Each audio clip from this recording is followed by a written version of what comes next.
Welcome to the Tom Nelson podcast. This is my episode number 100, and my guest today is Robert Zubrin. Hello, and thanks for inviting me on your show. I'm an engineer. I'm actually originally a nuclear engineer, but got involved in aerospace, and most of my career has been in aerospace. But my doctorate's actually in nuclear engineering, and my initial work was both in fusion research and then in the involvement with the fission plants. But then I got hired by Martin Marietta to do preliminary design of interplanetary missions, and that's in '88, and I've been in aerospace ever since. I'm interested in both space and nuclear because I believe it is imperative that humanity have an open future, a future without limits. A future that is constrained by limits turns humanity against each other. It is a prescription for a future of war, for genocide, for tyranny, and it needs to be overthrown. We need to have the Star Trek future, not the Soylent Green future. And both space exploration and nuclear power are parts of that. You just came out this month with The Case for Nukes, right? That's right. It's my latest book, The Case for Nukes: How We Can Beat Global Warming and Create a Free, Open, and Magnificent Future. Just checking, is that coming out on Audible at all? It will be eventually. Right now, it's just available in both paper and Kindle editions, but we are talking with people who will produce an Audible edition, but that'll be a while. Would you like to give us a little teaser or some of the information from the book about what that book is about? Sure. Look, the book starts out at the beginning, with 8 propositions, which, only 4 or 5 are acceptable to any political tribe of the moment, but they're all true, in my opinion. Proposition 1, global warming and anthropogenic atmospheric chemistry change are both real. But number 2, they are not currently a crisis. Okay, the world is not actually burning up right now. That's a counterfactual claim. But they're going to become a crisis unless something is done to effectively change the current trajectory of events. Number 4, the primary solution offered by those who recognize this problem, reducing carbon emissions by making fuel less affordable, is unethical and impractical, and consequently deserves to fail, has failed, and will inevitably continue to fail spectacularly. 5, that the claim that modern civilization can be powered by updated forms of pre-fossil fuel energy sources is nonsensical. Okay. 6, that the more radical prescription of global population reduction offered by those who recognize, such as Michael Moore, for example, that these so-called renewable energy sources won't do the job. They offer population reduction. This would be even worse, much worse. The number 7, that far from contracting our energy use, human progress must and will inevitably entail continued exponential growth of human energy power generation. And therefore that the widespread adoption of nuclear energy is essential for a positive human future. And to amplify on the second to last point, which in a certain way is the most important of the list, number 7, we're going to need a lot more energy, because the primary problem in the world today is not global warming, which is quite small, or air pollution, which is real and which does cause major health problems, but is poverty. Poverty kills hundreds of millions of people every year. Okay.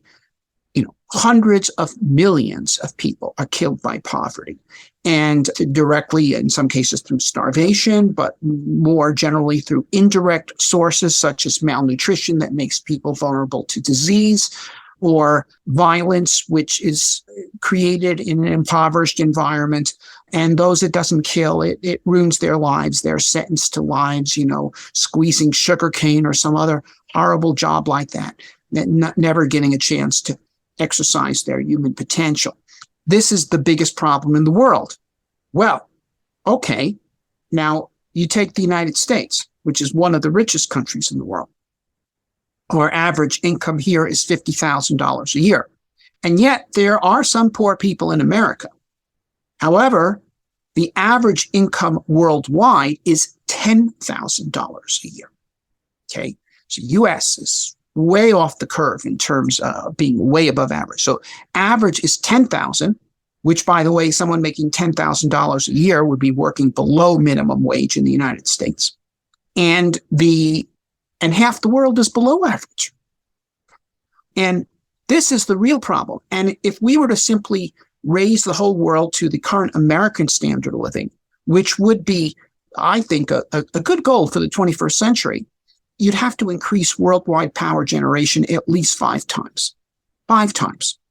And if you did that and tried to do that on fossil fuels, then you'd have real air pollution problems and also accelerated climate change. But in fact, the air pollution would be a far more immediate concern.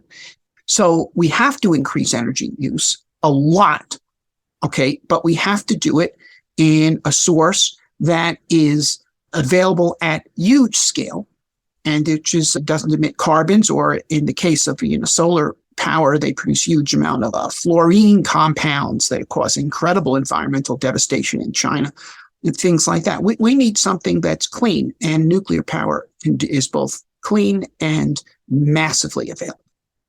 What do you think are the real objections for environmentalists? Okay, now the term environmentalist is tricky. Okay, because really there's 2 kinds of environmentalism that are quite distinct. One is practical environmentalism. That is, people don't like litter all over the place, and people don't want toxic waste dumped into the water supply, and people don't like breathing smoke. Okay, so this is practical environmentalism addresses this. How are we going to clean up the air? How are we going to clean up the water? How are we going to clean up the sidewalk? Okay, how do we create a nice environment for people to live in? And by that criteria, I'm an environmentalist. I think the vast majority of people are environmentalists, if that is what you mean by environmentalism. Okay, but then there is another kind of environmentalism, which I call ideological environmentalism. And what this does is it seeks to use incidents, whether real, exaggerated, or entirely imagined, of human insult to the environment as evidence for a prosecutorial case against human liberty. Okay, they say humans are running around creating environmental devastation, therefore we must abolish human liberty, or constrain it severely, or constrain human numbers, activities, and liberties. And so that's what it is. And there's a Chinese proverb, which is where there is a will to convict, evidence is never lacking. Okay, so if there is a desire to limit human liberty, you can come up with all sorts of reasons for it. You can say because they're destroying the environment, or you can say because it leads to exploitation, or you can say because it leads to off-color sexual habits, or whatever. That is, the people who are against human liberty will find any excuse to justify their thing. And so a practical environmentalist would support nuclear power because it gets rid of the smoke. Okay, an ideological environmentalist opposes it because it solves a problem they need to have. Was that a topic of your book, Merchants of Despair? Yes, it was. In Merchants of Despair, I dive deep into ideological environmentalism. And before it was Malthusianism. We have to limit human consumption because there just isn't enough to go around. In other words, Malthus wasn't talking about damage to the environment, but he wanted to crush the poor because there just isn't enough for everyone. Okay. And then the idea later on, there were people who said, we have to crush the poor because otherwise, if they multiply too much, they will spread inferior genes. These are the eugenicists and the Nazis. Okay. And then you have the environmental argument, but the problem is always different. The solution is always the same. I heard you on a different podcast. You had a great quote about the Sierra Club, why they came out against nukes. And do you remember that one about how it might cause unnecessary growth? Economic growth. Yes. Okay. Look, in the 1960s, the first commercial nuclear power plant went live in 1957, Shippingport, and they started building nuclear power plants in the 60s, but it was still a relatively small part of our power. By 1973, while there were a lot of orders coming in, the actual amount of nuclear power we were generating was still only 3% of our total electricity. And the Sierra Club in the 60s, in opposing Fossil fuel fired power plants would say, we don't need this. Why not just use nuclear power? Okay. However, in the early 1970s, Malthusianism, the Malthusians came on with very strong ideological offensive, epitomized by the book The Limits to Growth, published by the Club of Rome in 1972, which claimed that unless we stop economic growth, we're going to run out of everything by the year 2000. Because they had a computer and they said, this is the amount of oil reserves and this is the rate we're using it. And if you divide this number by that number, you come out with, 28 years. And so it's all done in the year 2000. And then copper is going to run out in 1999 and zinc in 2002. And basically, you got 30 years, you're done. Okay. And this all seemed very logical to a lot of people. And anyone who opposed this was denounced as like a Neanderthal from the Chamber of Commerce who just wants to keep making money, despite the fact that the reality is we're going to run out of everything in 28 years, but we could maybe make it 40 years if we could cut consumption by 30%. So the Sierra Club, there was a couple of things involved here. First of all, there was that, which was conditioning an intellectual atmosphere favoring Malthusianism. And secondly, what happened was, as a result of the oil embargo of 73, 74, the price of oil multiplied 4 times. And as a result, oil, which was still producing 20% of America's electricity in 1973, was now under threat. It was really too expensive, and nuclear power could clearly undersell it. And the oil companies started funding environmentalists to go after nuclear power. The first people who got a major grant was Friends of the Earth, who split off from the Sierra Club on the issue of nuclear power, saying, we're against nuclear power, you're for it, you're not good enough. And so Atlantic Richfield gave them a big grant. And then the Sierra Club saw, well, there was money in going anti-nuclear, and they went anti-nuclear, and Exxon gave them a big grant. But in explaining its turn to its membership, because during the 60s, the Sierra Club's position had always been, we are for nuclear power because it's cleaner, okay? And you don't dump stuff into the air, and you don't have to dam free-flowing rivers and all that kind of stuff that we care about. And now they were doing a 180, and they said, here's the reason. Because nuclear power, by creating unlimited energy, will encourage unlimited and unnecessary economic growth. This was in their statement issued in 1974 when they reversed themselves on nuclear power.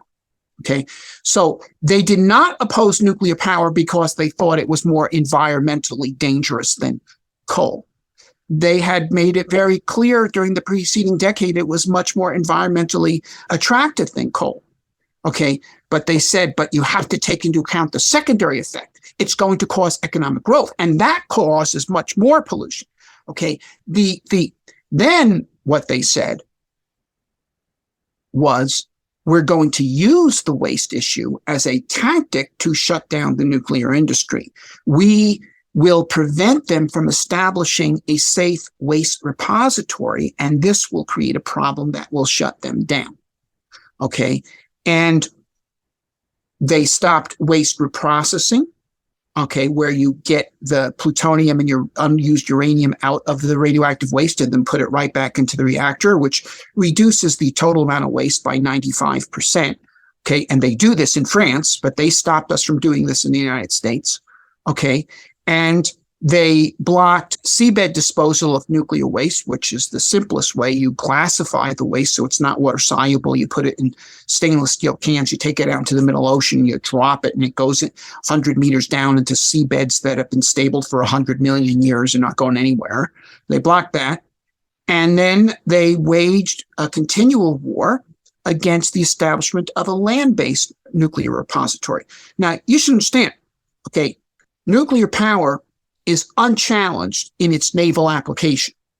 A nuclear, you can generate electricity any way you like, but and to the consumer, the kilowatt's a kilowatt when it comes out of a plug, okay? And it doesn't matter whether it's a waterfall, a nuke, or a coal-fired power plant, okay? But a nuclear submarine is a different animal than a diesel-powered submarine because it doesn't have to surface. It can travel around the world without surfacing. And the time when the sub is vulnerable is when it surfaces, okay? And they took the Nautilus out in 1954 on trials, and it practically sank the whole American fleet in war games because there was like they couldn't touch it. And so the Navy knows it wants nuclear submarines, and no one can tell them, well, why don't you use solar energy for your submarines or windmills for your submarines or something? Okay, so no way is the Navy giving up its nuclear submarines. So the Navy has a nuclear waste storage facility. It's stored in salt caverns in New Mexico. So when the people say there's no technical solution for storing nuclear waste, they are simply lying point blank. Nuclear waste is stored. Okay.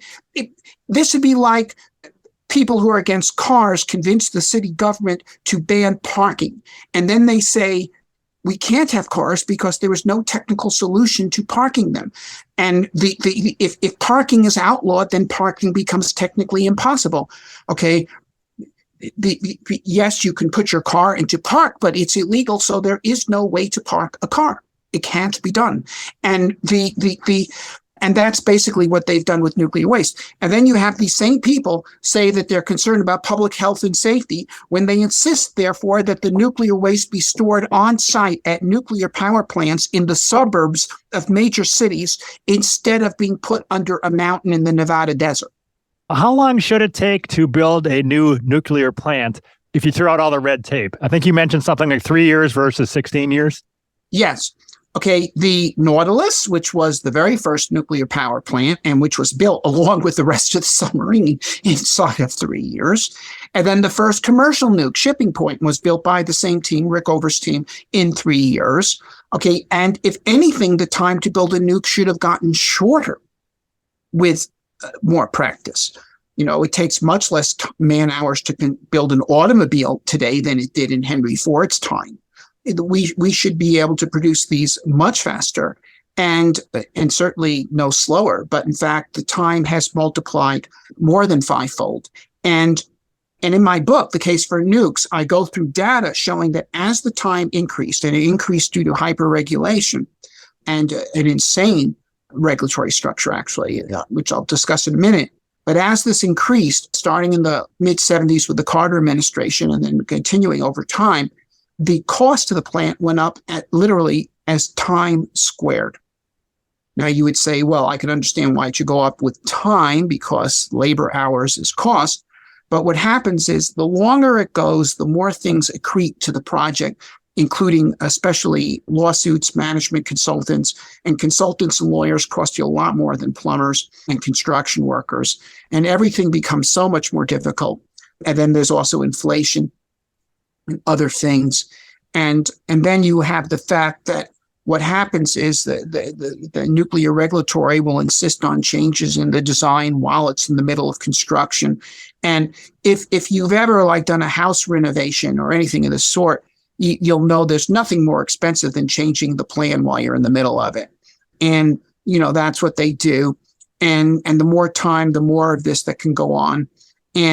But also getting back, the regulatory structure, which was largely put in place by the Carter administration, which was infested with Malthusians from the U.S. Committee for the Club of Rome. It's a 32-step process, which looks like a map of the New York subway system. But each of those 32 boxes, it has a little subway system inside of it. And some of them are really crazy. Like one of those boxes is the approval from the Environmental Protection Agency, which will not only ask for all sorts of data about the plant design to assure them in advance that it can't pollute. They will demand proof to questions like, why did you decide to build a nuclear power plant instead of an apartment building? Okay, or a coal-fired plant, or a windmill, or a zoo. That is, imagine you have some land, you're trying to build a log cabin, and you go to the mayor, and they don't only ask you to just see your plans to make sure it's structurally sound and not a fire hazard. They want you to prove to them that it was the right decision to build a log cabin instead of a chalet or a Cape Cod or an A-frame or a candy store or a zoo or a ballistic missile silo. And let's say somehow you manage to do that to the mayor's satisfaction. It is now open to interveners, so your enemies can come in and challenge the mayor's decision in your favor. And now you have to go to court. And if you can convince the jury that you were right and the mayor was right and not the interveners, they will then appeal to the next court. And this is what happens. This is absolute insanity. Now, you think about this. If you go on a road trip, the police give you a ticket if you speed. Fair enough. You don't have to go to the police station in advance of the road trip and prove to the police with a plan proving to them that you are not going to speed. Okay. And not only that, after the police approve it, that it is now open to challenge from interveners who might not want you to do it. And it can take you to court on your various items in your plan to prove to the court that the police were right in accepting your plan. I mean, you know, and yet that is how we deal with a nuclear power plant and many other kinds of environmental enforcement, I might add. And I think this is totally wrong. I think that the way environmental enforcement should be done is people who actually create damage to the environment should be prosecuted, and people who do not should be left alone. You should not have to prove in advance, not only to a regulatory authority, but to the entire world who's free to anarchically intervene against you, that in advance that you're not going to commit a crime. I mean, that's just crazy. And that's how it's done. Now, is there some organization or some small group of organizations that are doing most of the blocking of nukes in the U.S., or is it just tentacles everywhere of all sorts of people trying to block it? Well, there certainly is a number of not so small organizations that are heavily committed to this. I mean, Sierra Club, National Resources Defense Council, the Environmental Defense Fund, and one could go on, which have billion-dollar budgets and therefore staffs of lawyers. And these people sometimes intervene in such cases on their own because they have a commitment to do this sort of thing. And in some cases, they're funded by people who have a commercial interest in stopping a nuclear power plant. And once again, in the early and mid-'70s, this was actually fossil fuel interests. In the more recent period, it was the renewable energy folks, the wind and solar people, who absolutely want to, now that we've created global warming as a threat that must be addressed, they want it addressed by themselves, not by nuclear power. So if you have, it's like having a gang of mercenaries for sale. Okay. And the mercenaries are predisposed to want to sack cities and rape women. But guess what? There might be a city that is a trading competitor to city B, city A, and they will fund the mercenaries. They say, look, we want you to attack them. And in addition to the loot you can get by attacking them, and also the ability to recruit, because you can convince people who might want to be mercenaries that by joining your band, they'll get loot, we'll throw in some cash to help you decide that it should be city B is the one you attack instead of city A. Okay, the mercenaries got to attack somebody, okay, but they're not unreasonable in accepting the more commercially attractive choice. So in a rational world, it's pretty clear to you that nukes have very little in terms of drawbacks, right? It's safe, it works, there's enormous amounts of energy. But how can we convince people, or how can we win and put up more nukes in the U.S.? Well, look,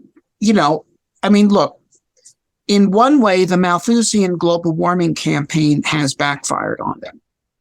In that, while they were basically promoting extreme anxiety about global warming for the purpose of constraining industrial growth and human liberty, they promoted this so aggressively that there are a lot of people who are actually worried about global warming, not because they want to limit human liberty, but because they've convinced that this is an existential crisis, that human civilization is going to be destroyed unless we do something to stop global warming.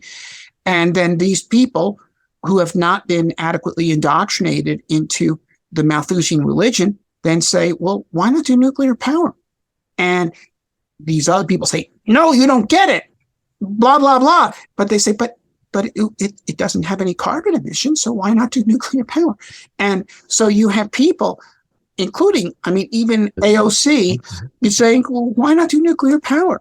Cory Booker in the Democratic Party, more centrist, why not do nuclear power?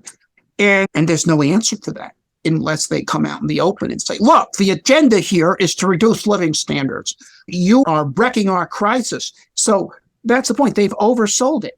And so I think that, we need to work with such people. There's an entire fairly substantial faction of the Democratic Party, calls itself the Third Way, which is pro-nuclear. And in my book, I do identify some of their leaders, and they're mostly women, actually. And, and they put a feminist spin on nuclear power. And, well, good. There could be many different paths to the same place. And we can march separately and strike together. The point here is actually, look, the program of trying to combat global warming by making fuels more expensive is a ultra-regressive program. Mm-hmm. Okay. It is carbon tax, all sales taxes are regressive. Okay. Carbon taxes are more regressive than the average sales tax because they don't tax on the basis of price. They tax on the basis of mass. That is, a cheap dress at the Gap and a high fashion dress involve the same amount of carbon in their production and transportation, but one costs 10 times as much as the other. If you tax them on price, one is taxed 10 times as much as the other. Now, the woman who can afford a $5,000 dress can pay a 10% tax, $500, much better than the woman who is buying a $50 dress can pay the $5. Okay, so that's regressive. That's a sales tax, though.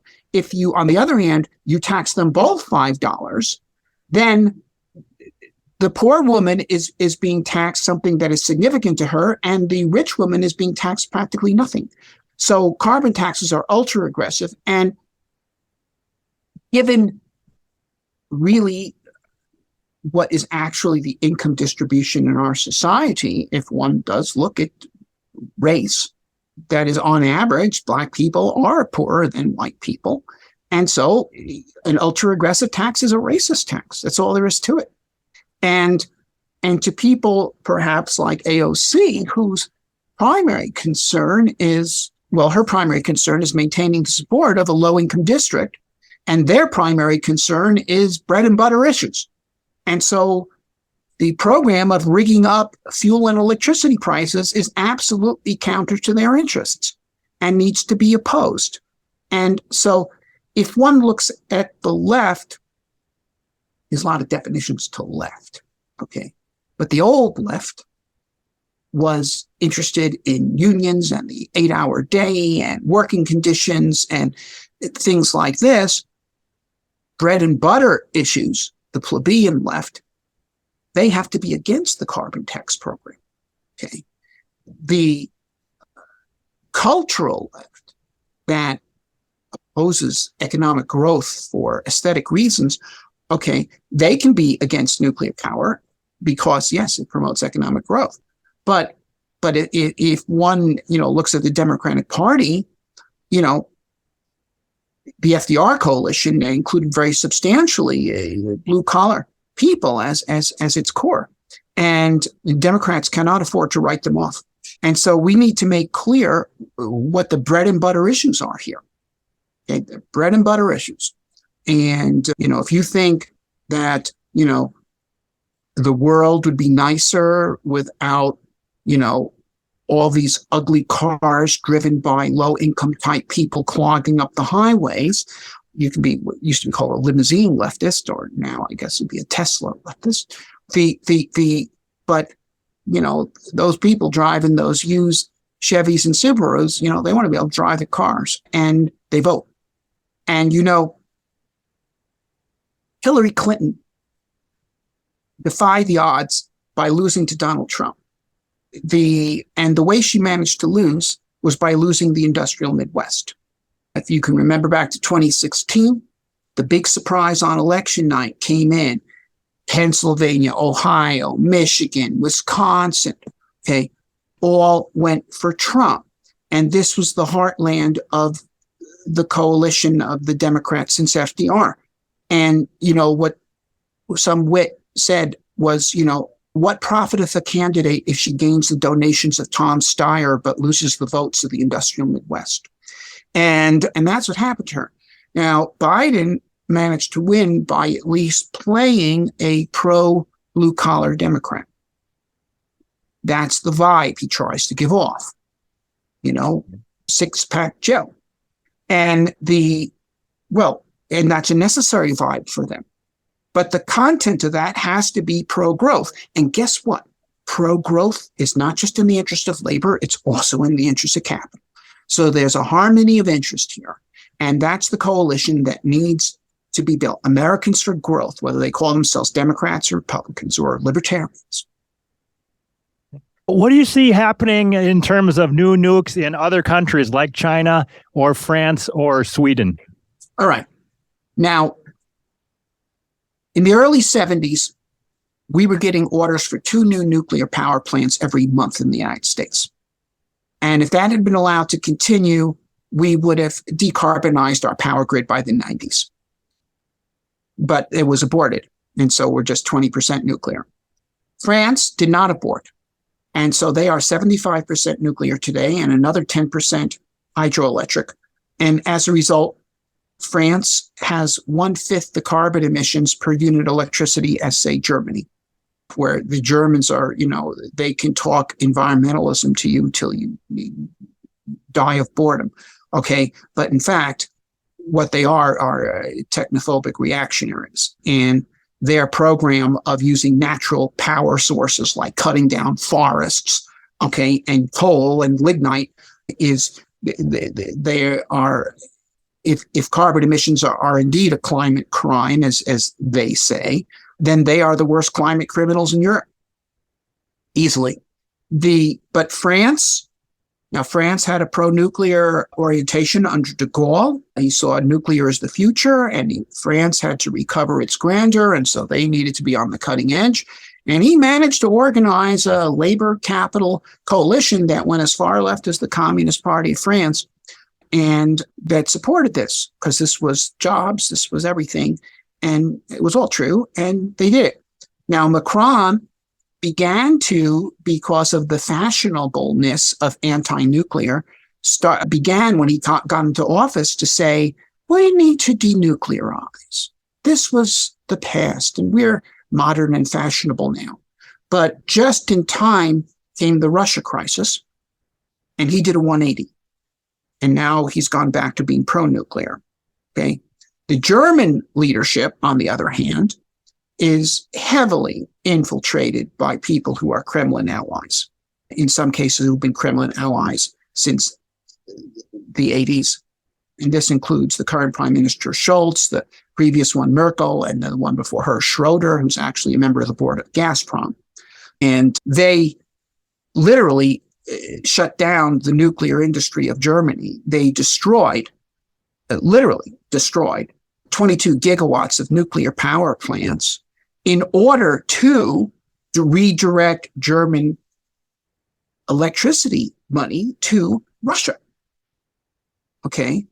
This was done to help fund the Putin regime, and the amounts of money involved are quite large. In fact, the amount of money Germany was sending to Russia through the Nord Stream pipelines, or as the Poles and Ukrainians call them, the Molotov-Ribbentrop pipelines, after the infamous Molotov-Ribbentrop Pact, where Nazi Germany and Communist Russia split Eastern Europe between them, was actually larger than the entire Russian military budget. So Germany not only funded the Russian invasion of Ukraine, it funded the Russian nuclear weapons program and hypersonic weapons program. Okay. So Germany's anti-nuclear. Now, Russia is very pro-nuclear, and Russia is exporting nuclear reactors around the world. And their main competitor coming on strong is, guess who? China.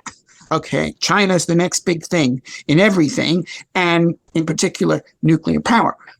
There's currently 450 commercial nuclear power plants in the world. China plans to build 450 more domestically by the year 2050. its rate about one a month.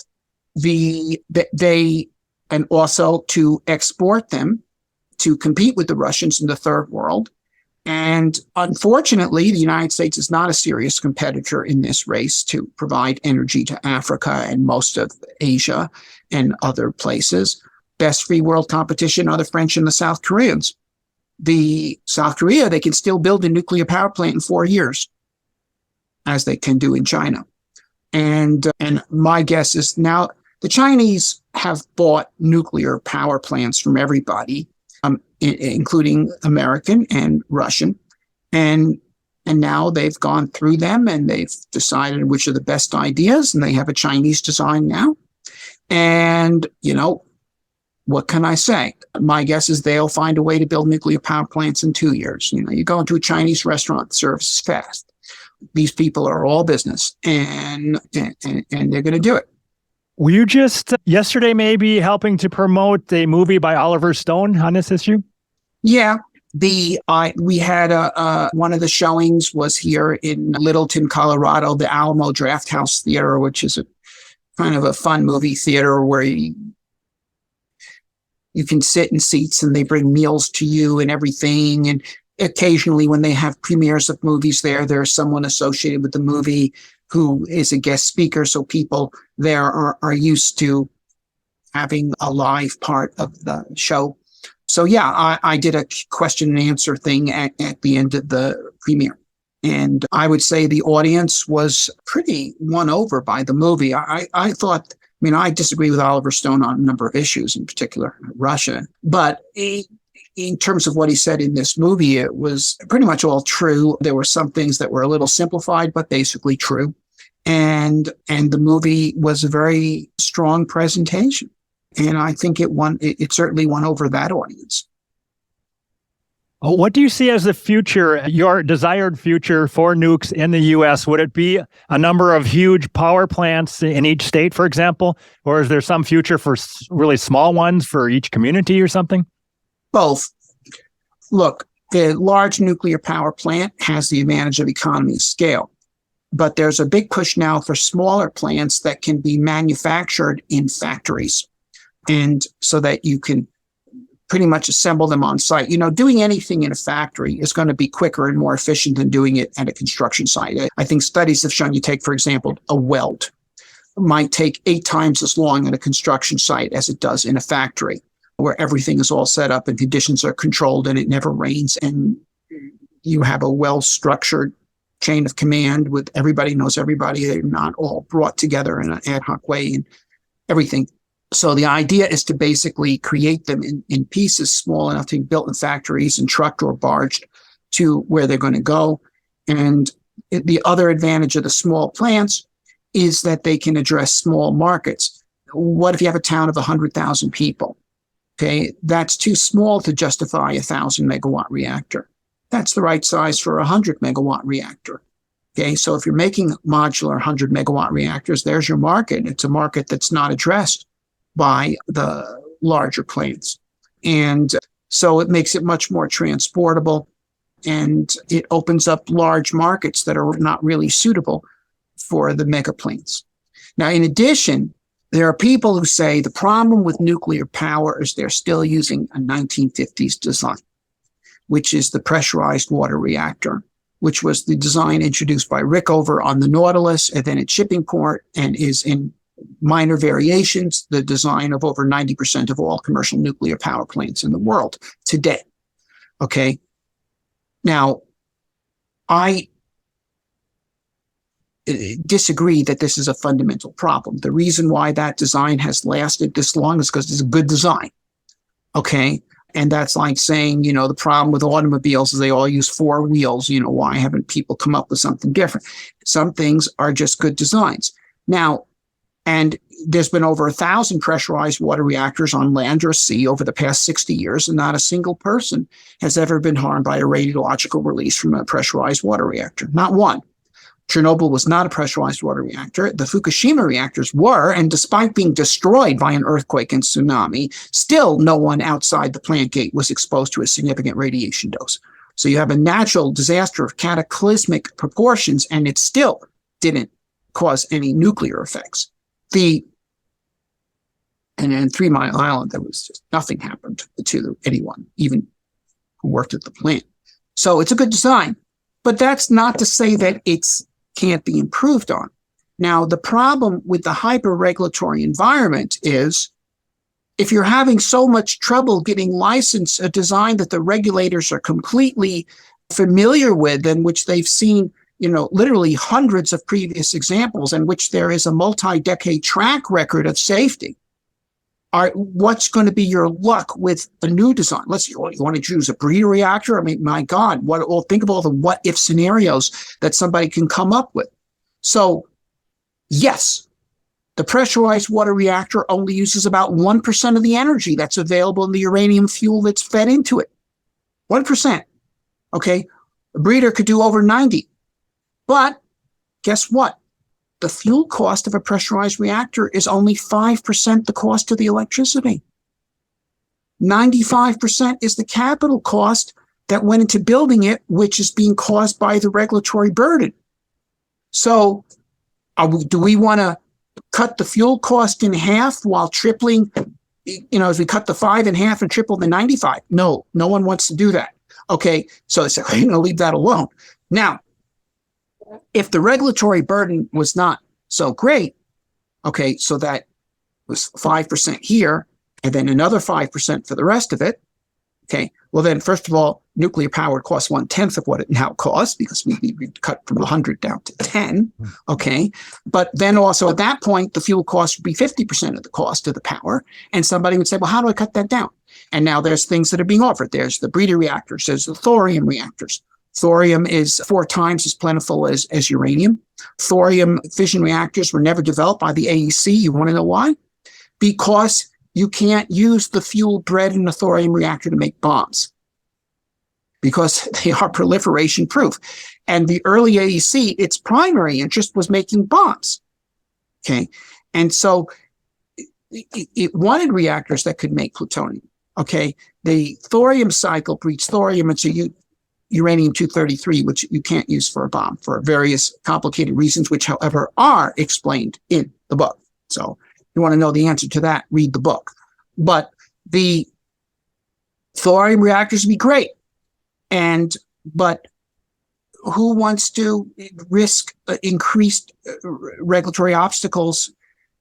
So we want to have new types of designs, but in order to get them, we have to reduce the regulatory burden. That's going to be the main obstacle. Okay.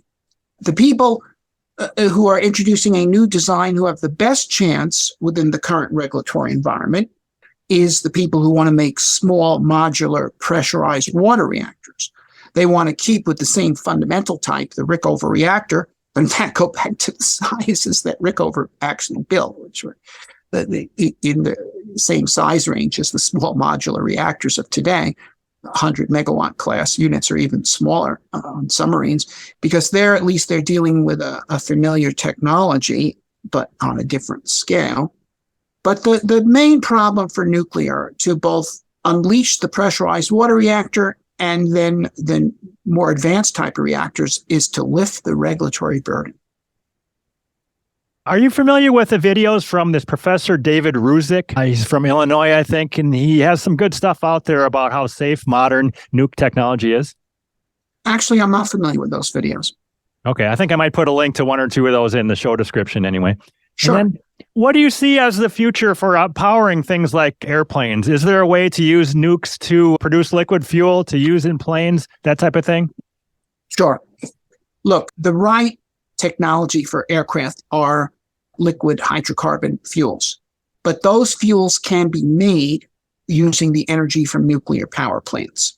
We can literally make artificial jet fuel, or there are other kinds of fuels. I mean, okay, the easiest hydrocarbon fuel to make is methane. Okay, and that's why, for instance, in my Mars Direct plan, we use a nuke on Mars to make methane and oxygen to fuel the return vehicle, and that's also how Musk proposes to do his Mars plan. And methane's a great rocket fuel. But for aircraft, we want something that is liquid at room temperature, and we could Well, you can make methanol, but that has less energy per unit weight as a straight hydrocarbon. But if you make methanol, you can turn it into dimethyl ether, which is a terrific diesel fuel, by the way. It's actually superior to petroleum diesel fuel. So that'd be a great way to power ships, trains, and diesel cars. Could all be done with the dimethyl ether, which can be readily produced using nuclear power. And then if you wanted to, you could actually make hydrocarbons. In fact, in the lab, I've made hydrocarbons comparable to gasoline, starting from methanol. In fact, there's a whole chemistry, part of which is explained in my book, Energy Victory. If you want the real nitty-gritty details, there's a guy called George Olah, Nobel Prize winner, wrote a book called Beyond Oil and Gas, The Methanol Economy, back around 2003, but it's still available somewhere on Amazon. If you really want to know all kinds of chemistry, you can do. But once again, you need a primary source of energy available at scale. Now, I want to talk just a bit about how much nuclear power resources there are. Because, okay, the preferred fuel for nuclear power is from uranium ore, which can be several % uranium. And then, of course, if you had a thorium reactor, you could use thorium, which is 4 times as plentiful. But just to give you an idea, if we go beyond the choice ore, okay, and we look at broader sources, granite is about, ordinary granite, like mountains are made of, buildings are made of, is about 2 parts per million uranium, 8 parts per million thorium. And that stuff is about 10 million times as much energy per unit weight as gasoline.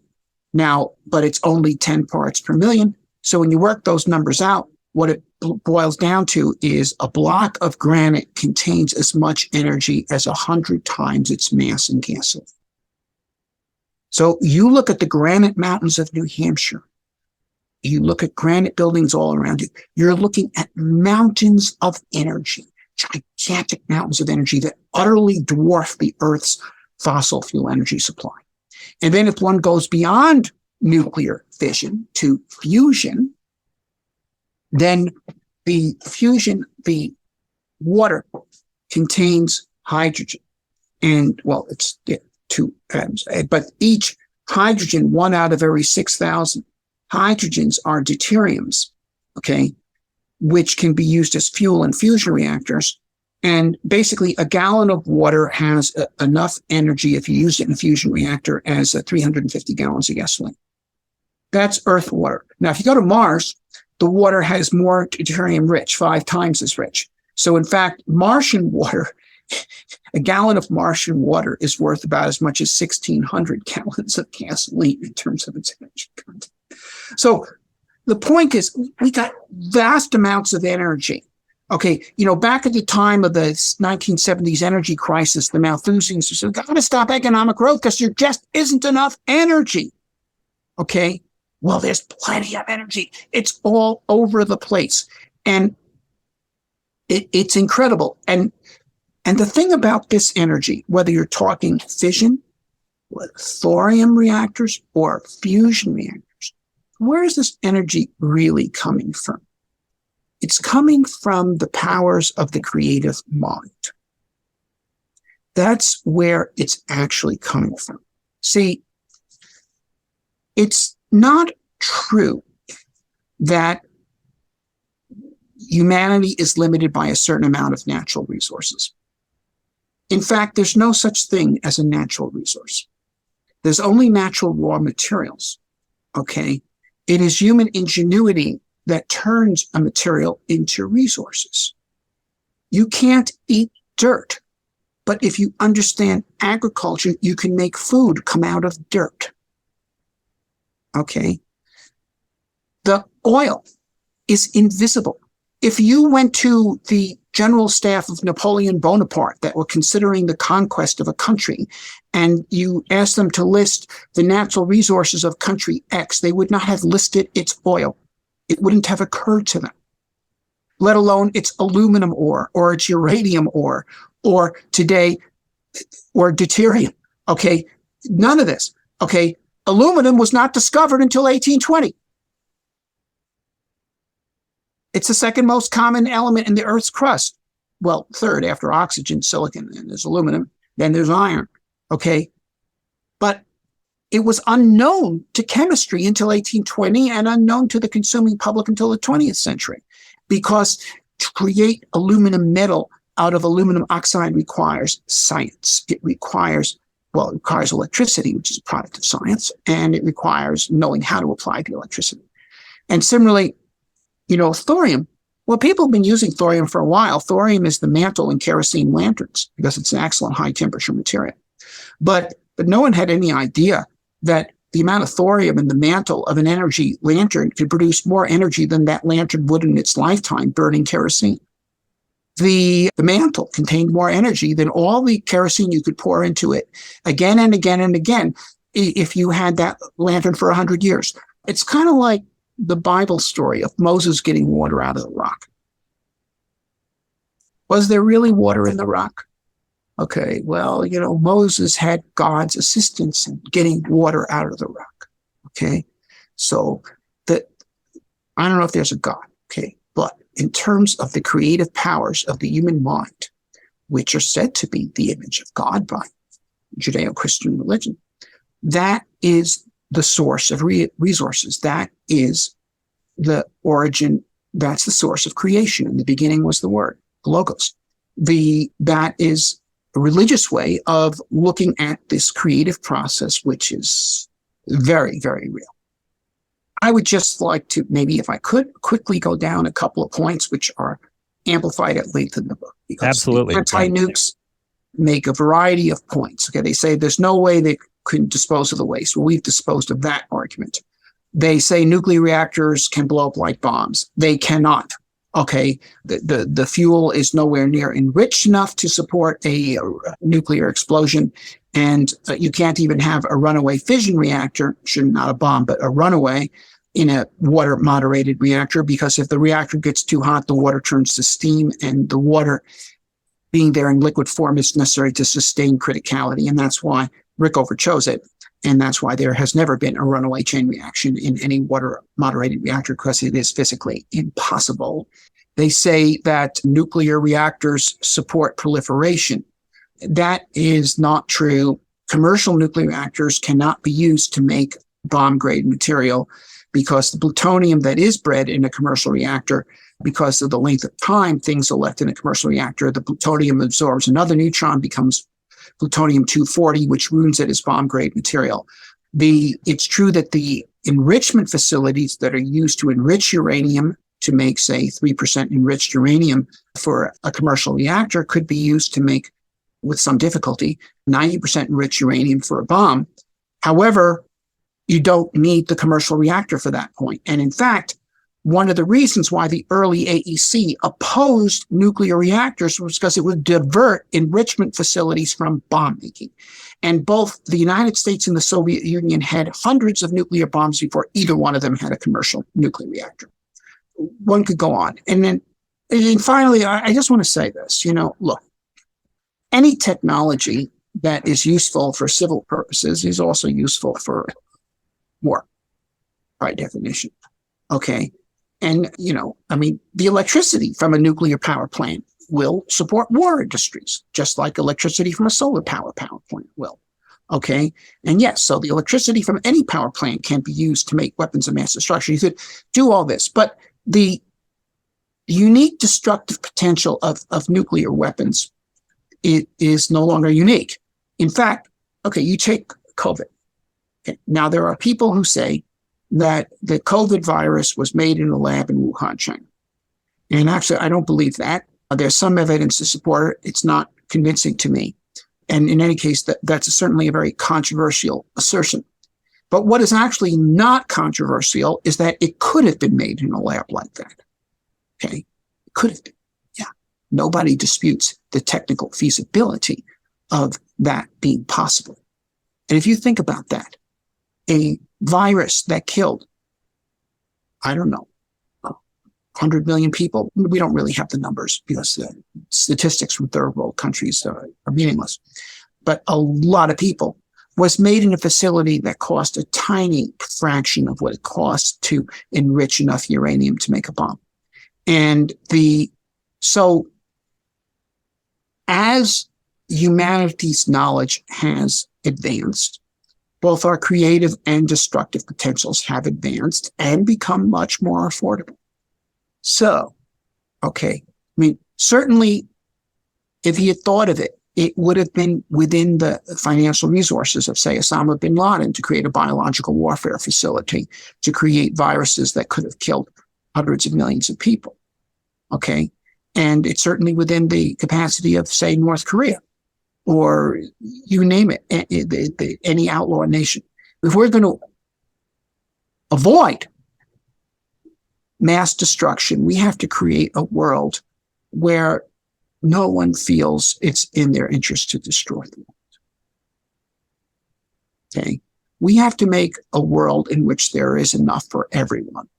Okay. And that can only be done with nuclear power. Only in a world of unlimited resources can all men and women be brothers and sisters.